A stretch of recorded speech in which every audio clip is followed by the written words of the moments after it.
Adventures in Research.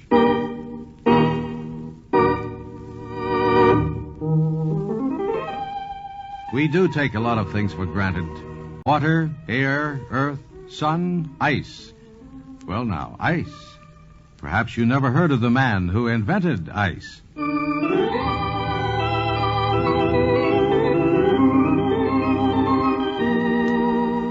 This is Paul Shannon bringing you another transcribed story of science produced as a public service in cooperation with the Westinghouse Research Laboratories. And today telling you the story of the Ice King, as he liked to be called.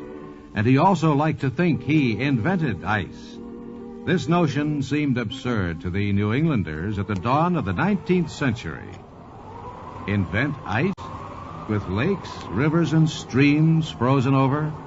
When part of any winter's work was sawing out blocks of the solid stuff. Come on, Tom. Let's keep moving. Gosh, it's cold. Well, ain't that enough? How much of the consigned stuff does Mom need anyhow? Oh, just enough to store in the cellar. One more block ought to do it. Heave to.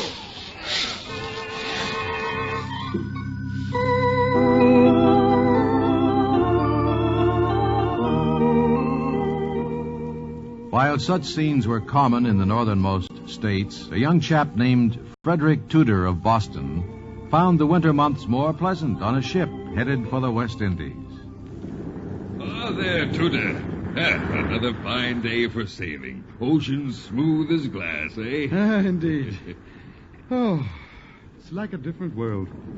When I think of the poor souls up in Boston and New England. Fetch more wood, Frederick. Get out the snow shovel, Frederick. Heat the bricks for the bed, Frederick. Oh, this is the life. Warm sun, no winter clothes. For a young chap, you've done quite well for yourself, Tudor. Don't mind my asking, but just what do you do the rest of the year? Oh, work in a Boston shipping firm.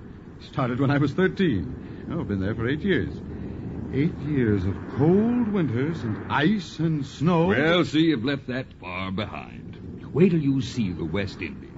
The captain says we'll be putting into port this afternoon about sundown. Good. Care to debark and see the place, Tudor? Fine. It sure is warm, isn't it? I've been doing little else but mop my brow. I don't mind it being warm, but a man can get baked in this climate, too, you know. Oh, yes, but I love it. Oh, how about joining me in some ginger tea? That should cool you off. Cool you off? Man, you're mad. It's warm. Well, it doesn't have to be. Up home in the summers, we chip some ice from the ice cellar and... Ice? We left that back there, boy. Ice. These people never saw ice, never heard of it, and wouldn't believe it if you showed it to them. Well, that's right. I forgot. Imagine living all your life and not knowing what ice is. Yeah, I think I'll go below deck. That sun will have me baked to a crisp. Next time I come back, I'll have to bring my own ice with me.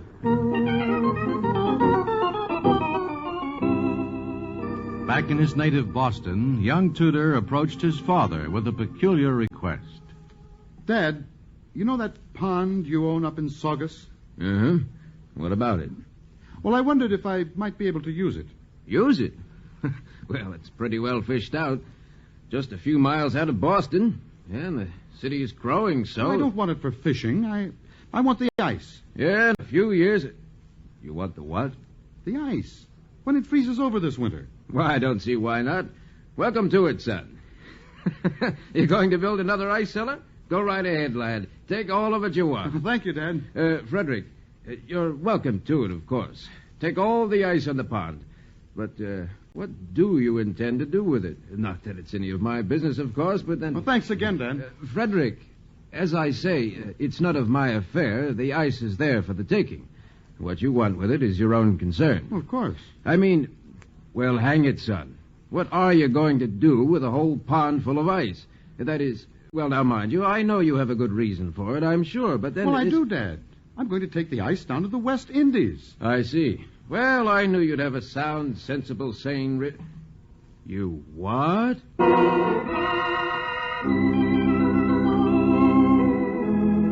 Yes, Frederick Tudor was going to bring ice to the equator. With hardly enough cash to pay for cutting the ice, he managed to charter a ship, and in the winter of 1805, sent 2 helpers down to the port of Saint-Pierre in Martinique to prepare for the arrival. In March of 1806, Frederick Tudor arrived in Martinique on a ship whose hold was filled with 130 tons of ice packed in hay. Excuse me, you speak English? Oui, I speak English, little. Have you seen a couple of Americans, Mr. Armitage, Mr. Westland? Je ne sais pas. Oh, a tall man, short man, my friends, supposed to meet me here. Meet me here. Ice. They talk of ice. In boat. Ice. No. Let me put it this way. American money? American money. They be at Tivoli Garden. Yes, they spend, laugh, drink. They gone. Tivoli Gardens? Tivoli Garden. Over there, see? It say Tivoli. Thanks. Merci, monsieur. Merci, monsieur. Are you the proprietor? Ah, oui, monsieur. Giovanni Tivoli. At your service, monsieur. I'm looking for some countrymen of mine from the States. I understand they were here. I look for them, too. They leave Giovanni. They say, we see you, Giovanni. Goodbye, Giovanni. Pay you later, Giovanni. For 2 weeks, Giovanni, wait. I cannot afford to lose such money. They you friend? You pay their bill, huh? I'm afraid not. They left me holding the bag, too. What bag? I have a cargo aboard my ship in the harbor, and they were supposed to... You bring in cargo from the States, monsieur? Yes, and something has to be done quickly. With this sun beating down, in no time it'll all... Of course. Sun no good for food, monsieur. Sun spoil it soon. Not spoil it, melt it. Such funny words you use in States, monsieur. We say food spoil. You say food melt? Melt. But it isn't food, it's ice. And it's very... I am sure nice. Very nice. Not nice. Ice. I-C-E. Ice. Oh, to be sure, monsieur. Oui, ice. I-C-E. Ice, n'est-ce pas? Yes, ice. Ice. Oui. What is ice? Well, it's the... Well, when it freezes, you... Well... Water becomes... Water? You like glass of water, monsieur? Of course.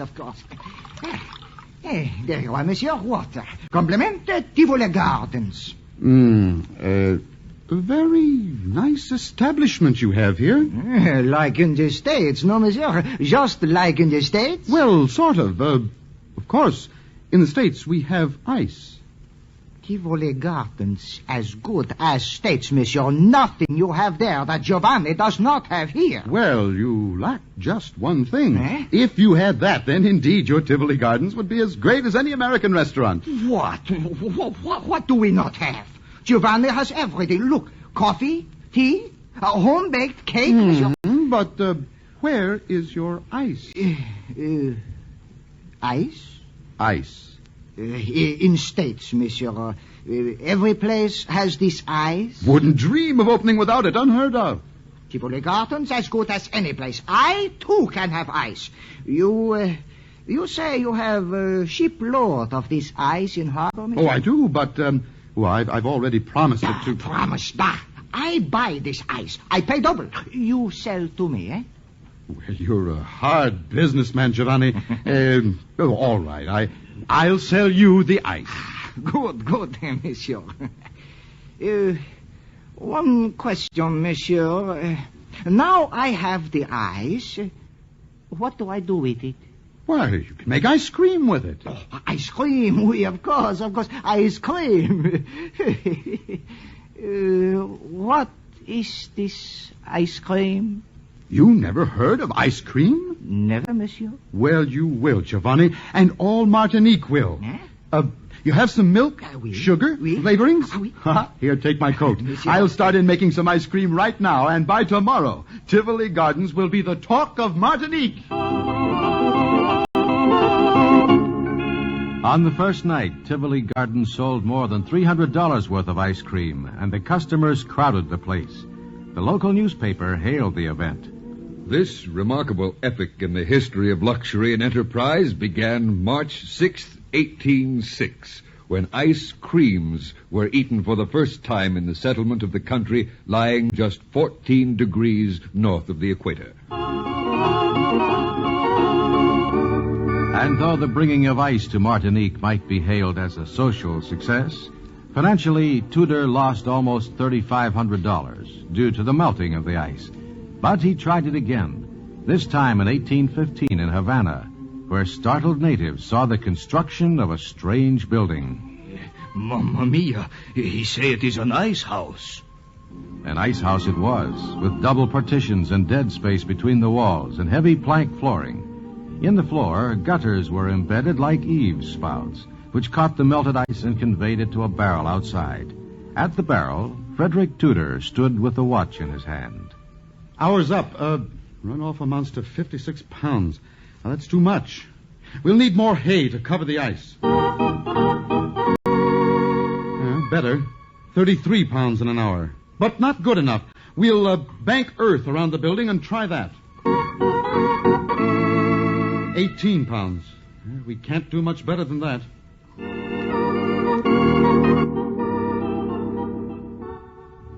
But Tudor was still not completely satisfied. His shipments increased, his fleet enlarged. But what could he do to preserve the ice? Hay was not enough. He tried tan bark, chaff, wheat, pulverized cork, even coal dust, until he hit upon another item of New England waste, pine sawdust. With the help of that and new special tools, augers, tongs, picaroons, his ice exports jumped from 4,000 tons a year to 65,000 tons. He sent apples to the tropics, brought tropical fruits to the States, and was soon recognized as the ice king of the world. 4 years before his death in 1864, he had the satisfaction of seeing his ships carrying ice to 53 ports all over the world. And the last glimpse we have of the Ice King is at 80, as he stands at a frosted window in the cold he so despised, watching the weather and remarking, "The frost covers the window. The wheels creak. The boys run. Winter rules. And $50,000 worth of ice floats for me on Fresh Pond. Ice to cool the palates of the world, that I might be warm."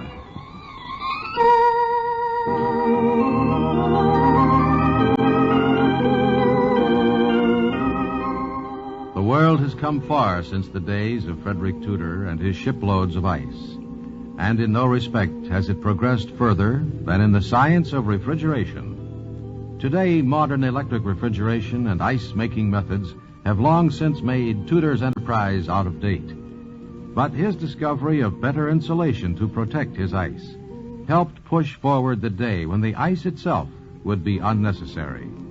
An unusual result, indeed, to Frederick Tudor's equally strange adventure in research.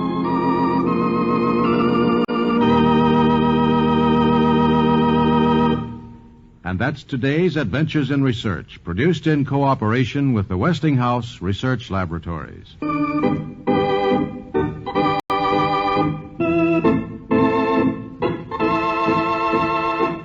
These programs are broadcast to Armed Forces personnel overseas through the facilities of the Armed Forces Radio Service. Join us again next week for another transcribed story of science on Adventures in Research.